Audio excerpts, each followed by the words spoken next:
توحید میں یہ طاقت ہے، توحید میں یہ پاور ہے کہ اگر انسان توحید کو اپنا لے، مسلمان توحید کو اپنا لے، رسول اکرم صلی اللہ علیہ وسلم نے ارشاد فرمایا عرب و عجم پر تمہیں ہوگی، تمہاری ہی حکمرانی ہوگی، کسی اور کی نہیں۔ اور رسول اکرم صلی اللہ علیہ وسلم نے جب یہ الفاظ کہے،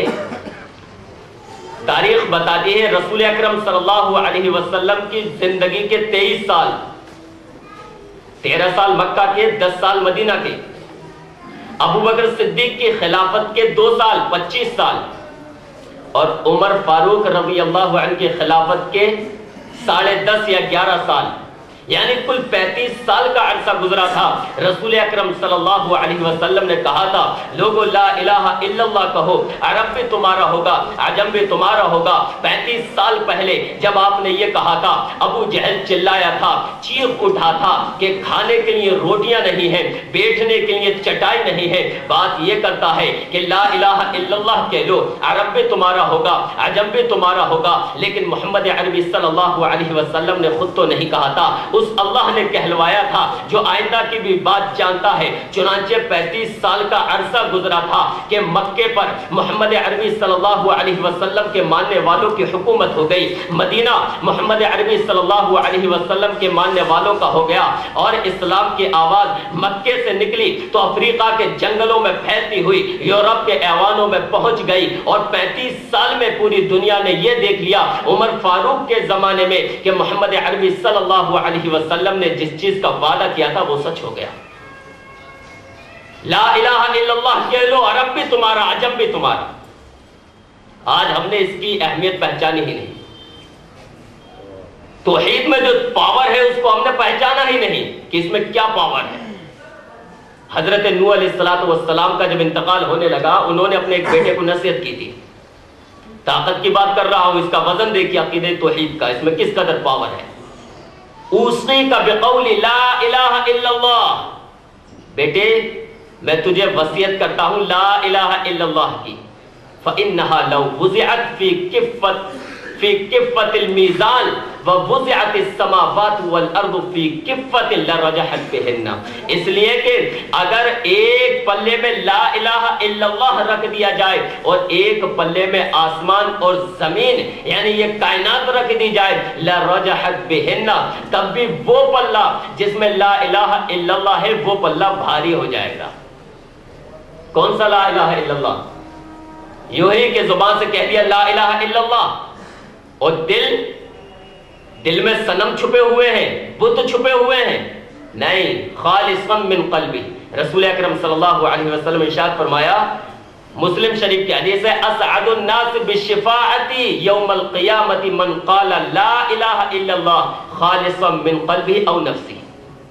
قیامت کے دن میری شفاعت کا سب سے زیادہ مستحق وہ شخص ہوگا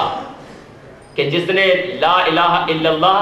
دل سے کہا ہوگا، سچے دل سے، خالصا من قلب او نفسی، یا جی سے۔ آپ کی شفاعت کا مستحق وہ شخص ہوگا جس نے دل سے کہا ہوگا، سچے دل سے۔ خالص کسے کہتے ہیں؟ کسی سے ہم یہ دعویٰ کریں کہ دیکھیے آپ میرے دوست ہیں اور آپ کے علاوہ میرا کوئی بھی دوست نہیں،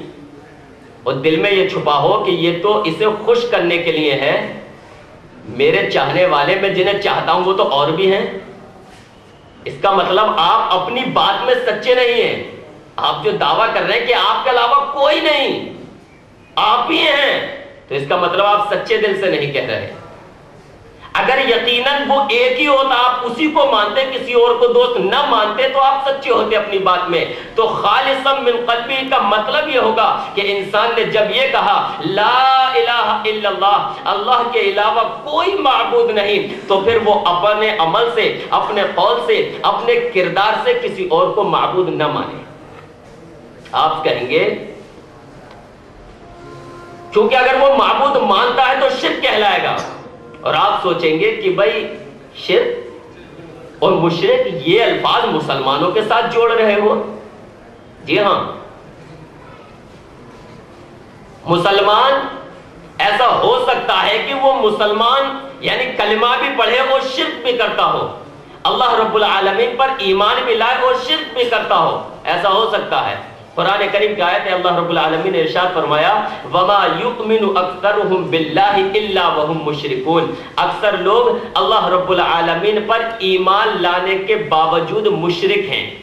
مشرک کا لفظ استعمال کیا، یہاں یہ بھی لفظ استعمال نہیں ہوا کہ شرک کرتے ہیں، حالانکہ معنی وہی ہوتا ہے، بلکہ ڈائریکٹ کہا وہ مشرک ہیں۔ اکثر لوگ اللہ رب العالمین پر ایمان لانے کے باوجود مشرک ہیں۔ اور رسول اکرم صلی اللہ علیہ وسلم نے ارشاد فرمایا، جو میں نے آپ کے سامنے ابھی حدیث پڑھی تھی شروع میں ابتدا میں، کہ جو مسلمان انتقال کر جائے، مر جائے، اور اس کی نماز جنازہ 40 لوگ اس طرح کے پڑھیں لا یشرکون باللہ شیئا، جو اللہ رب العالمین کے ساتھ شرک نہ کرتے ہوں، رسول اکرم صلی اللہ علیہ وسلم اشارہ دے رہے ہیں ایسا ہو سکتا ہے کہ نماز جنازہ پڑھنے والوں میں وہ لوگ بھی ہوں جو مسلمان تو ہیں لیکن شرک کرتے ہیں، لیبل تو ان پر مسلمانوں کا لگا ہوا ہے لیکن دراصل وہ مشرک ہیں، وہ اندر سے مشرک ہیں، جن کو اللہ رب العالمین جانتا ہے، پہچانتا ہے۔ اس وجہ سے رسول اکرم صلی اللہ علیہ وسلم نے قید لگائی 40 ایسے لوگ جو شرک نہ کرتے ہوں۔ اس سے پتہ چلا کہ ایسا ہو سکتا ہے کہ کلمہ پڑھنے کے بعد بھی آدمی شرک کرے، اور اللہ رب العالمین کو مان لینا یہ توحید نہیں کہ ہم نے اللہ کو مان لیا اور بس کافی ہے، اب ہم شرک میں نہیں جا سکتے، شرک نہیں کر سکتے۔ آپ مشرکین مکہ کی تاریخ اٹھا کر دیکھیں گے اور قرآن کریم کا مطالعہ کریں گے تو پتہ چلے گا کہ مشرکین مکہ اللہ رب العالمین کو مانا کرتے تھے، اللہ رب العالمین کو مشرکین مکہ مانا کرتے تھے۔ اور کس طرح سے؟ صرف ایسا ہی کہ اللہ ہے نہیں،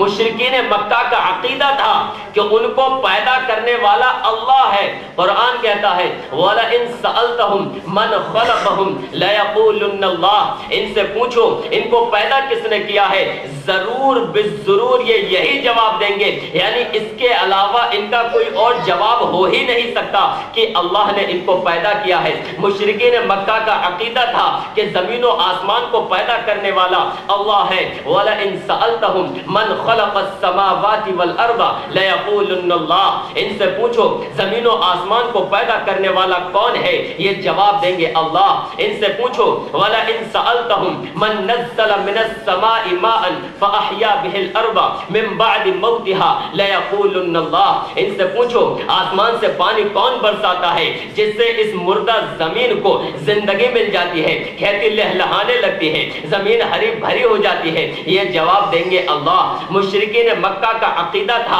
کہ اللہ رب العالمین ہی قل من یرزقکم من السماء والارض ام من یملک السمع والابصار ومن یخرج الحی من المیت ویخرج المیت من الحی ومن یدبر الامر فسیقولون اللہ۔ اے نبی ان سے ذرا سوال تو کرو کہ آسمان سے تمہیں رزق کون پہنچاتا ہے، اور زندہ کو مردہ سے اور مردہ کو زندہ سے کون نکالتا ہے، کون ہے جو یہ تمام چیزیں کرتا ہے؟ یہ لوگ جواب دیں گے اللہ۔ ان تمام کاموں کا کرنے والا اللہ ہے۔ مشرکین مکہ اللہ رب العالمین کا اقرار کیا کرتے تھے، اپنا پیدا کرنے والا اسے مانا کرتے تھے، لیکن قرآن انہیں مشرک کہتا ہے، قرآن ان کو جہنمی قرار دیتا ہے، قرآن انہیں گمراہ کہتا ہے۔ آپ سے پوچھنا چاہتا ہوں وہ تو اللہ کو مانا کرتے تھے، زمین و آسمان کا پیدا کرنے والا۔ اور آئیے آپ کو میں بتاؤں، مشرکین مکہ جب سمندر کا سفر کیا کرتے تھے اور کشتی میں ہوا کرتے تھے، اگر انہیں کوئی آفت گھیر لیتی تھی، کشتی بھور میں پھنس جایا کرتی تھی،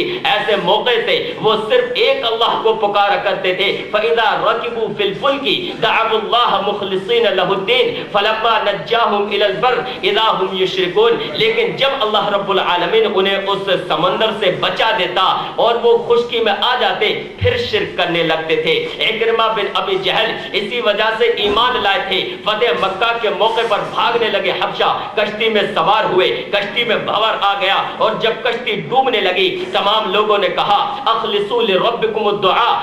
فإنہ لا ینجی ہاہنا الا ہو. لوگوں یہاں صرف اور صرف ایک اللہ کو پکارو، اپنے رب کو پکارو خالص ہو کر، یہاں کوئی اور نجات نہیں دے سکتا. سمندر میں صرف ایک اللہ بچائے گا. اکرمہ بن ابی جہل جو ابھی تک اسلام سے بھاگ رہے تھے، محمد عربی صلی اللہ علیہ وسلم سے بھاگ رہے تھے، انہوں نے جب یہ سنا فوری پکار اٹھے، واللہ لئن کان لا ینجی ہاہنا، واللہ لئن کان لا ینجی ہاہنا الا ہو فإنہ لا ینجی فی البر ایضا غیرہ. اللہ کی قسم اگر یہاں سمندر میں ایک اللہ کے علاوہ کوئی نہیں بچا سکتا تو خشکی میں بھی اللہ کے علاوہ کوئی نہیں بچا سکتا.